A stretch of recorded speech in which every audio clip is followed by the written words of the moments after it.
continue to move until we get the total ban on the total initiative relative to what we're going to do with more Border Patrol and more asylum officers. We're going to hit them extremely hard over the next 2 to 3 weeks. We're going to bring them back to the Stone Ages where they belong. Than me, and I'm proud to officially name the undisputed. When did this come out, Mr. Speaker? I can tell you, I'm really good at this stuff. Your countries are going to hell. For 4 years, Americans watched a sitting president, Joe Biden, visibly age in front of the country. Donald Trump relentlessly mocked him as Sleepy Joe, claiming Biden was cognitively impaired and unfit to lead the United States. And honestly, near the end of Biden's presidency, a lot of Americans agreed. But now something strange is happening. The same questions Americans were asking about Joe Biden are increasingly being asked about Donald Trump.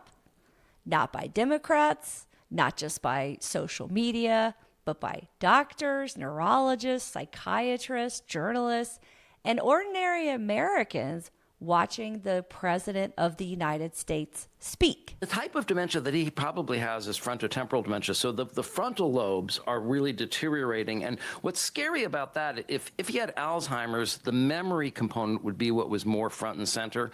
With frontotemporal dementia, what's actually more front and center is the behavioral disinhibition and the behavioral acting out. So it's even worse. If he had Alzheimer's and he was just losing his memory, that would be one thing. But he has a form of dementia that disinhibits people to basically act out badly. Donald Trump has never spoken like a traditional politician.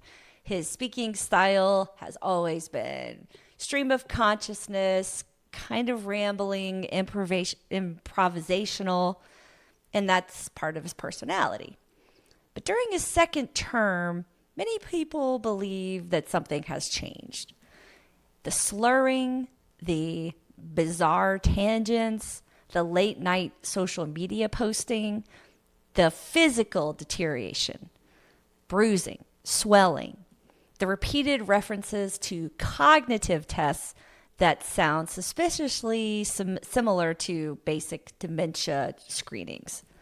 Neither the Biden nor the Trump administration have been willing to openly admit that something is wrong, and this is pretty standard for other presidents. So the real question becomes, what does the American public actually deserve to know about the health of a president? Because this is not just some elderly man posting strange things online.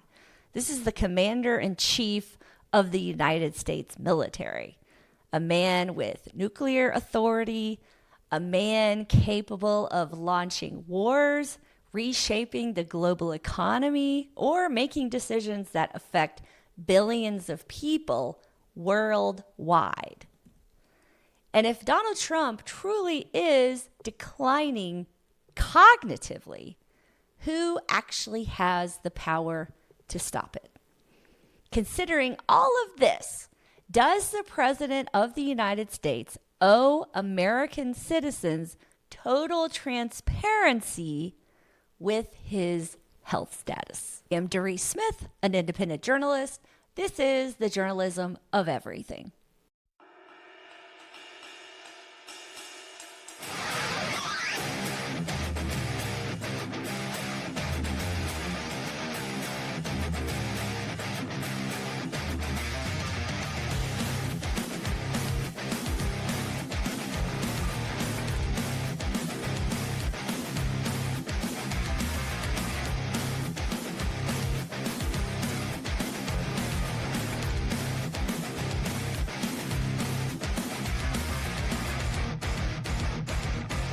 Any American who has ever walked into a doctor's office of a hospital knows, at least minimally, about HIPAA, which is a general right a patient has to medical privacy. And it stands for the Health Insurance Portability and Accountability Act. Essentially, the president does not have the expectation to have to divulge his or her medical information because of HIPAA. But since the president holds a federal position where they are the commander-in-chief responsible for nuclear decisions and the only nationally elected executive official, there should be a political and ethical responsibility for some transparency.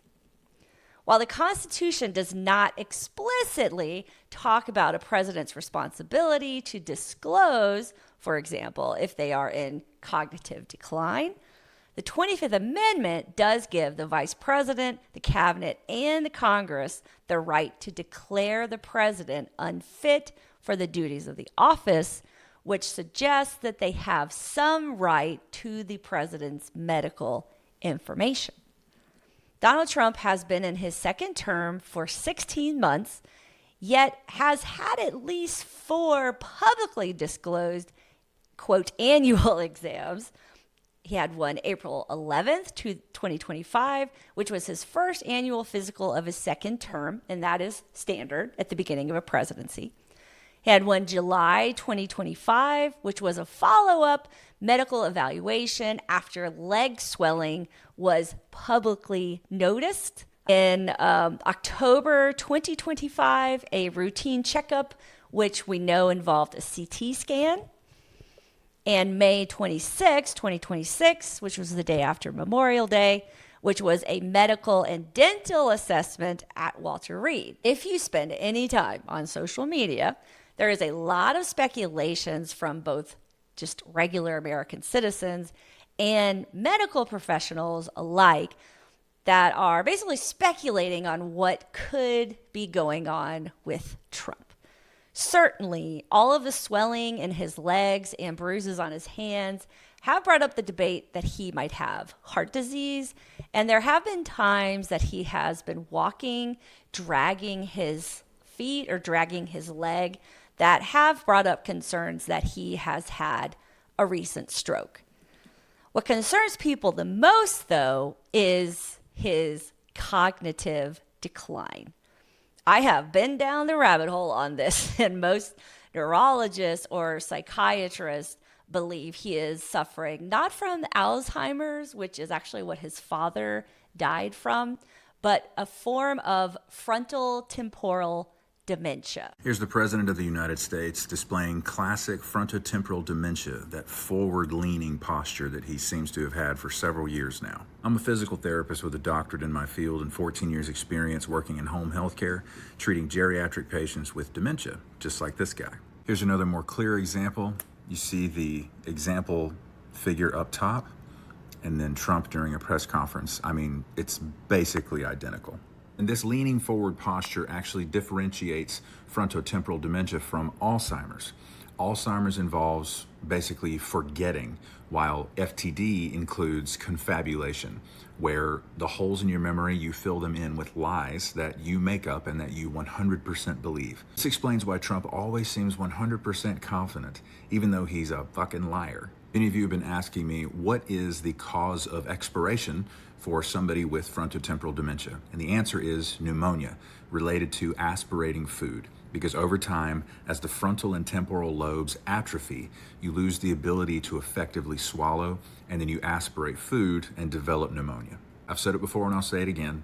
With all of these dementia symptoms piling up and his possible history of stroke, TIA, heart failure, chronic kidney disease, I say he's got 2 to 4 months left in the land of the living, or as somebody who could possibly fulfill the duties of the president. A lot of people are asking, well, can't they just prop him up for the entire 4 years? The answer is no, because the more the frontal lobe atrophies, he's going to start to do stuff that is so embarrassing, it will be impossible for him to remain president, no matter how much MAGA wants him to be. Thank you for your attention to this matter.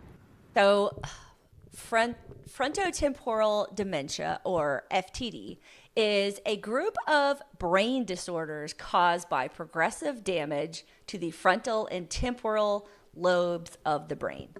The biggest symptoms of FTD involve personality changes, impulsive behavior, emotional changes, poor judgment, and language problems. People with FTD cannot recognize their own decline and actually become increasingly grandiose and confident despite worsening impairment. They often get stuck on certain ideas or topics, slur their words, lose their train of thought, or speak in vague or disorganized ways. Nothing great was ever built. Think of that. Nothing great was ever built without the word momentum at your side. In times of your life, you'll have momentum. That's the time you go for it. I tell stories about people that lost their momentum and they went and it didn't work out well. You know when you're doing well. You know when you have that positive momentum. So take that momentum and go for it. So many people, they wait the wrong time. You know when it's right. Go with the momentum. The most concerning symptoms for a president with FTD is that they have poor impulse control, so they make reckless decisions, they engage in risky behavior, and are financially reckless. We are at the point now where very few people believe when Trump says that he is in tip-top shape. We know we are not going to get the full truth on his condition, and honestly, we are not owed that. And the nature of Trump, his very person, and his form of likely dementia is that he mostly likely believes that he is in tip-top shape, even though the man is nearly 80 years old and clearly not. He would certainly not be the first president to hide a serious medical condition from the American public. Woodrow Wilson had a substantial stroke in October 1919, and his wife, Edith, mostly made decisions for the latter part of his presidency. Some people even think the reason the United States did not join the League of Nations was because Wilson was unable to negotiate at any high level, and he generally became very agitated due to the state that the stroke left his brain in. Of course, at this time, it was easier to hide the president's condition because there was no television. White House physician Carrie T. Grayson hid how severe the stroke was and masked how impaired Wilson had become. At the time, there was no 25th Amendment, and the Constitution was unclear as to how to determine a president incapable of fulfilling the duties of the office. FDR hid significant medical issues like extreme hypertension. Reportedly, he had a blood pressure of 260 over 150 at one point.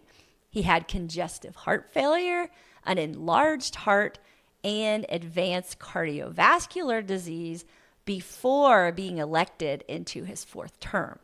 If Americans had known the full extent of his health, most likely he would not have been reelected. FDR died just a few months into his fourth term, leaving Harry Truman in charge and responsible for the decision to drop the 2 nuclear bombs to end World War II.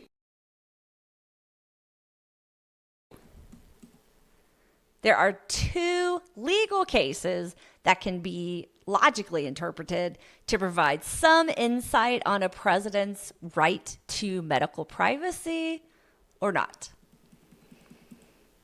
The first is Whelan versus Rose of 1977.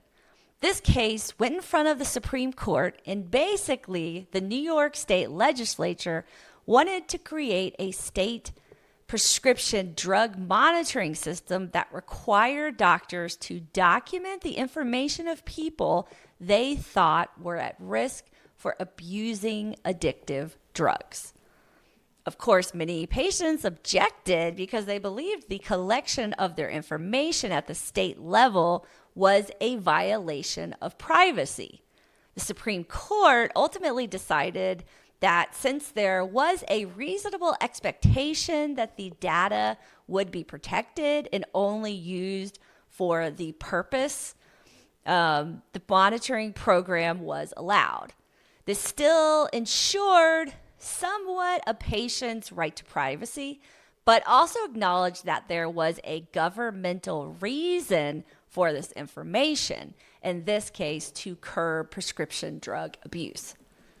While it might seem like a stretch, this is the Supreme Court acknowledging that private citizens do not always have a right to complete privacy, especially in the case where there is a valid national reason for the information to be released. So it is possible to use this case to reason that the president's right to medical privacy does not supersede congressional leadership from knowing the president's actual real medical status. It does not guarantee, though, that the American public, you and me, needs to know the president's health status.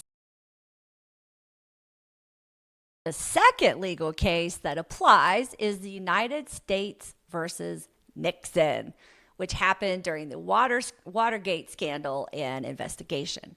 Essentially, during the course of this investigation, investigators were trying to access the Oval Office recordings that Nixon kept, which would most likely reveal his cover-up of the Watergate hotel break-in and ensuing cover-up. And I actually have another episode about this if you want to find out more on my channel.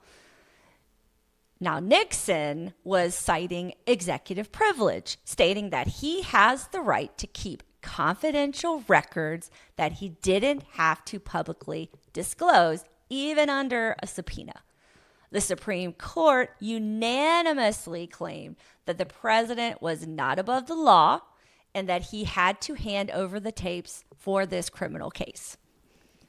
The precedent that applies here is that the president is not granted any extraordinary rights that a private citizen would not have. The Supreme Court did recently grant President Trump immunity when acting in accordance with his presidential duties, but this doesn't really apply in the case of his medical records.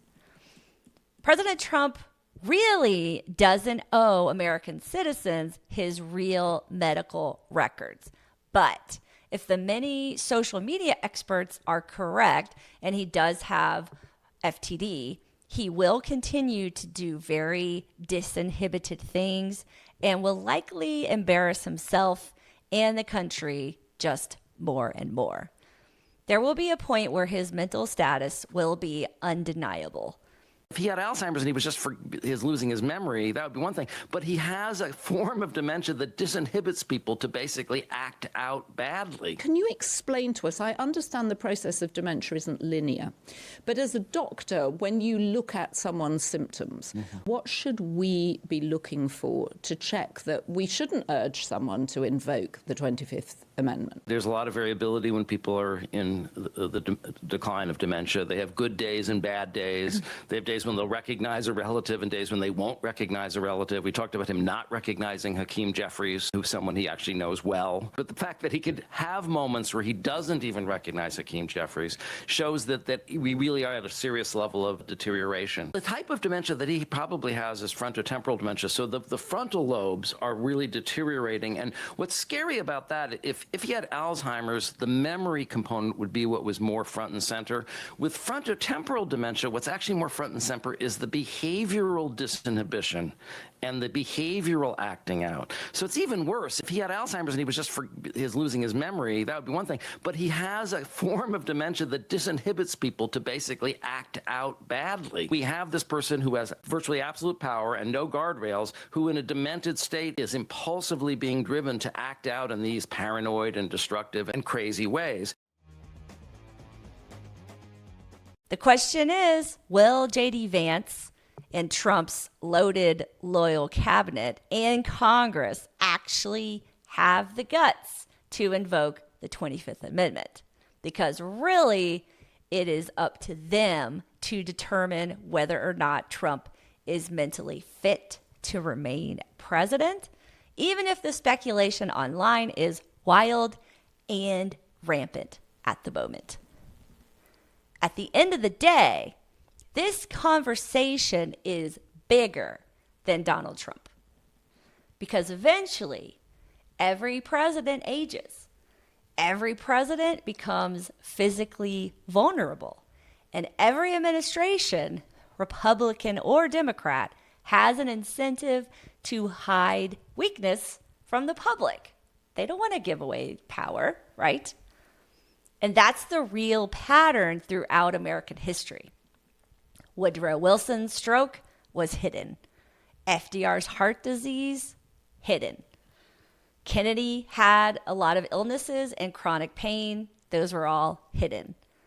Questions surrounded Ronald Reagan and President Biden. And now questions surround Donald Trump. The presidency has become so powerful, so global, and so militarily dangerous that Americans are left trying to answer an almost impossible question. How much privacy should the most powerful person in the world actually have?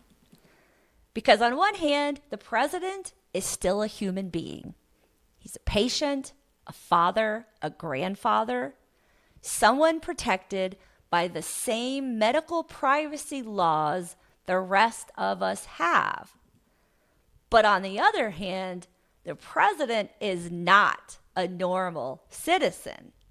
The president controls the military, the nuclear arsenal, foreign policy, intelligence agencies, economic policy, and decisions that can alter the course of human history in a matter of minutes.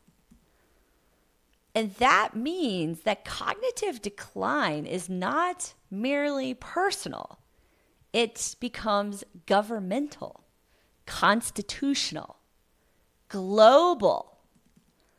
And the truly uncomfortable reality is this. If a president is declining mentally, the American people may never get the full truth. Not from the White House physician, not from loyal cabinet members, not from political allies, not even from the media. Because the system itself is built to protect power, which leaves only one real safeguard. The people closest to the president deciding that they can no longer deny what they see. That is ultimately why the 25th Amendment exists. It's not for bad policies, not because people dislike a president politically, but because there may come a moment when the country can no longer ignore that the person holding the office is incapable of fully carrying out its responsibilities. And if that moment ever comes, history suggests it will arrive much later than the public wants to believe. I'm Darisse Smith, an independent journalist. This is the journalism of everything. Listen, I am a one-woman show here.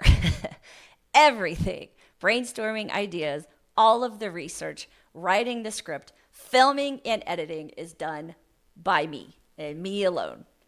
I am also a mom and a wife, and I have an outside life. If you really like my work, please subscribe and interact with my channel so I can continue to bring you independent journalism. Independent of any outside influence except for my own ethics and ideas. Please support my channel so I can bring you more content. Thanks for listening.